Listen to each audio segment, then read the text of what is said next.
हरे कृष्णा, राधे राधे भक्तों, स्वागत है आपका हमारे चैनल शिखा भक्ति धारा में। आप सभी लोगों को अगहन माह की हार्दिक शुभकामनाएं। कार्तिक का महीना पूर्ण होने के बाद मार्गशीर्ष का महीना आता है। दोस्तों, मार्गशीर्ष को अगहन के नाम से भी जाना जाता है और अगहन महीने में माता लक्ष्मी की विशेष पूजा अर्चना की जाती है। साथ ही इस महीने में श्री हरि विष्णु और कृष्ण भगवान की विशेष अभिषेक व पूजा अर्चना का विधान है। श्रीमद् भागवत गीता के अनुसार भगवान श्री कृष्ण कहते हैं कि वह माह में मार्गशीर्ष है। इस माह में ही भगवान श्री कृष्ण ने अर्जुन को गीता का ज्ञान दिया था। कहा जाता है कि अगर मार्गशीर्ष यानी अगहन माह में लड्डू गोपाल की विधि विधान से पूजा की जाए तो भगवान श्री कृष्ण प्रसन्न होते हैं और अपना आशीर्वाद प्रदान करते हैं। अगहन के महीने में जितने गुरुवार पड़ते हैं उनमें माँ लक्ष्मी की कृपा प्राप्ति व उनकी प्रसन्नता हेतु व्रत नियम किए जाते हैं। अगहन के गुरुवार के व्रत का विशेष महत्व होता है। इस बार 2025 में हम जानेंगे कि अगहन महीना कब से कब प्रारंभ हो रहा है और कब समाप्त हो रहा है, कितने गुरुवार इस महीने मिल रहे हैं और गुरुवार के व्रत के नियम व विधि क्या है। तो मार्गशीर्ष माह के कृष्ण पक्ष की प्रतिपदा तिथि से मार्गशीर्ष माह प्रारंभ हो रहा है और मार्गशीर्ष माह की पूर्णिमा के साथ समापन होता है। तो इस बार मार्गशीर्ष माह 6 नवंबर 2025 से शुरू होकर गुरुवार से शुरू होकर 4 दिसंबर 2025 गुरुवार को ही समाप्त हो रहा है। मार्गशीर्ष महीने को अगहन क्यों कहा जाता है? मार्गशीर्ष अंग्रेजी कैलेंडर के नवंबर और दिसंबर में आता है। इस माह के सभी गुरुवार को लक्ष्मी पूजन किया जाता है। ऐसे करने से कभी धन संकट नहीं होता, साथ ही सुख समृद्धि बनी रहती है। आइए जानते हैं कि मार्गशीर्ष का महत्व क्या है और क्या पूजा विधि है। तो आपको बता दें कि मार्गशीर्ष माह का प्रारंभ जो है हो चुका है, जो कि 6 दिसंबर से प्रारंभ हो गया है।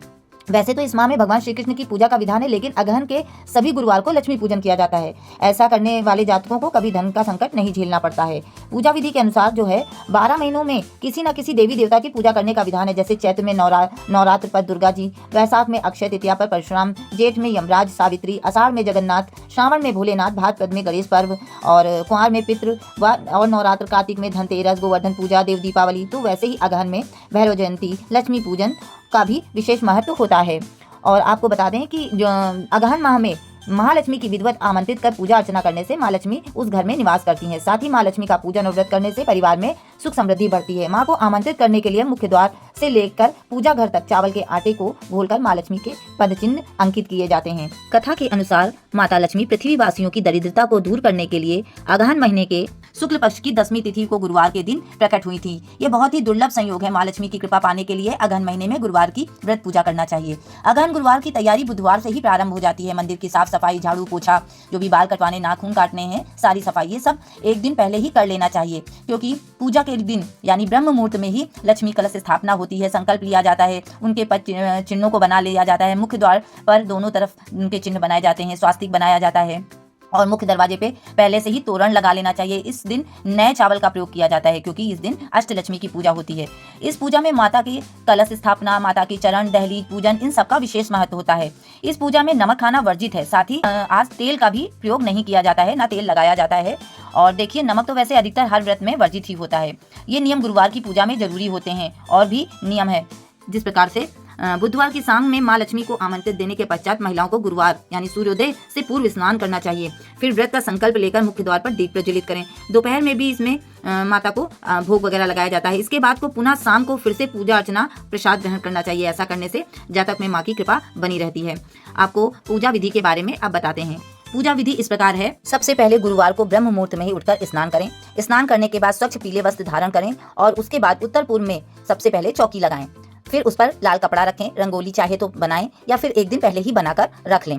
फिर अगले दिन गुरुवार को केवल पूजा करने के लिए ही चौकी बिछाकर बैठें और सबसे पहले संकल्प लेकर पूजा प्रारंभ करें। फिर अब कलश की स्थापना करनी चाहिए। कहते हैं कलश में सभी देवी देवताओं का आवाहन किया जाता है और इसे हर मुख्य पूजा में जरूर रखा जाता है, जिसमें आप लोटे में सुपारी, लौंग, इलायची, पान के पत्ते, सिक्का, अक्षत, गंगा जल रख लें और उसके बाद आम के 5 पत्ते या अशोक के पत्तों से इसे ढक दे कटोरी से। उस कटोरी पे आप नए चावल रखेंगे। इस दिन नए चावलों का ही प्रयोग किया जाता है। नए चावल रख दें और उसके ऊपर हमें एक नारियल स्थापित करना है। नारियल पे स्वास्तिक वगैरह रंगोली से बना दें और उसे स्थापित कर दें। उसके बाद जो है हमें दीपक प्रज्वलित करना है। दीपक में प्रज्वलित करने से पहले सबसे पहले जो है उस पर स्वास्तिक बना लें। स्वास्तिक बनाने के बाद या फिर आप चाहें तो अष्टदल कमल भी बना सकते हैं। उसे बनाने के बाद उसमें दीपक रखें। दीपक घी का होना चाहिए। और आपको बता दें, हमेशा लक्ष्मी जी की पूजा जो है आप विष्णु जी के साथ या फिर गणपति जी के साथ करें, उन्हें अकेले ना बिठाएं। उसके बाद जो है दीपक प्रज्वलित करें। दीपक प्रज्वलित करने के बाद विष्णु जी और माता लक्ष्मी जी या फिर गणपति जी की अगर आपके पास फोटो ना हो, तो प्रतिमा ना हो कोई धातु की, तो आप सुपारी के रूप में भी रख सकते हैं उन्हें। उनके ऊपर जल छिड़कें, उन्हें पुष्प अर्पित करें, पीला चंदन लगाएं और आज के दिन जो है हल्दी का प्रयोग जरूर करें। एक लोटे में हल्दी डाल के पूरे घर में जो है उसे छिड़कें। थोड़ा हल्दी का तिलक भी करें माता को भी और श्रीहरि विष्णु को भी। साथ ही आज के दिन अक्षत और चने की दाल का भी प्रयोग करें। चने की दाल भी छिड़की जाती है और आज के ही दिन जो है चने की दाल लोटे में डाल के हल्दी डाल के गुरुवार के दिन, इस दिन बृहस्पति देव के स्वरूप को भी प्रसन्न करने के लिए केले के वृक्ष में जरूर चढ़ाएं। उसके बाद जो है इस तरह से पूजा करें और भोग में जो है माता जी को सफ़ेद मिठाई का भोग लगाएं या बताशे का भोग लगाएं। तुलसी दल अवश्य डाल दें विष्णु जी के लिए। उसके बाद जो है भोग लगाने के बाद आप सारा दिन जो है इसी भोग को आप पाएंगे। मीठे का ही भोग करेंगे, नमक तो खाया नहीं जाता है इसमें व्रत में। उसके बाद जो है आप हाथ में जो है अक्षत ले लें, पुष्प ले लें और कथा प्रारंभ करें। आपको आज अगहन गुरुवार में माता लक्ष्मी की कथा का श्रवण करना है। करने के बाद जो है आरती करेंगे। आरती करके उनसे क्षमा याचना करेंगे। सारा दिन व्रत भजन कीर्तन करते हुए शाम के समय फिर से संध्या पे माता जी के सामने दीप प्रज्वलित करेंगे। आप इस दिन अखंड दीप भी प्रज्वलित कर सकती हैं। इसके अलावा आप माता जी के आगे और गणपति जी के आगे आप जो है 108 या 365 बत्ती का दीपक भी प्रज्वलित कर सकती हैं। और इसी तरह से जो है प्रज्वलित करने के बाद शाम को भी पूजा आरती करें, भोग लगाएं, उन्हें मीठा प्रसाद दें, मखाने की खीर दें और फल अर्पित करें, बताशे अर्पित करें। इस प्रकार भोग लगाने के बाद जो है पूजा अर्चना करने के बाद कुछ लोग उसी दिन व्रत का पारण कर देते हैं मीठे से और कुछ लोग अगले दिन सुबह फिर पूजा अर्चना करके माता की चौकी हटाकर उसके बाद व्रत का पारण करते हैं। माता को आज के दिन जो है मीठा पान जरूर अर्पित करें और उसके बाद जो है आप व्रत खोल सकते हैं। आपको बताएं, आपको प्रत्येक गुरुवार को चौकी लगानी है और प्रत्येक गुरुवार को ही आपको पूजा करके शुक्रवार को वो चौकी हटानी है।